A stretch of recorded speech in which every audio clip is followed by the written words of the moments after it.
ay rated SPG. Striktong patnubay at gabay ng magulang ang kailangan. Maaaring may masiselang tema, lengguwahe, karahasan, sexual, horror o droga na hindi angkop sa mga... Nalugmok na nga ang buhay ni Betsy at ni Susan dahil simula nga nang lokohin niya nga itong si Robert, natauhan na nga itong si Robert at hiniwalayan niya na nga itong si Betsy at dahil nga may prenuptial agreement nga sila ay wala ngang yamang makukuha itong si Betsy.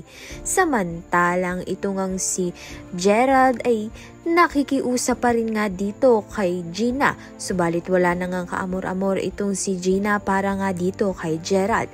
Kaya naman nga't hihilingin nga nito ni Gina na mag-divorce na nga sila nito ni Gerald.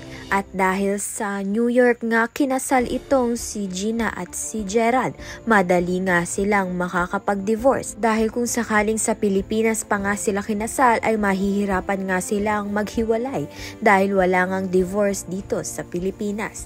Kaya naman nga't wala na ngang habol itong si Gerald dito nga kay Gina kahit pa nga may anak sila dahil mag-isa na nga lang ni Gina palalakihin ang kanilang anak.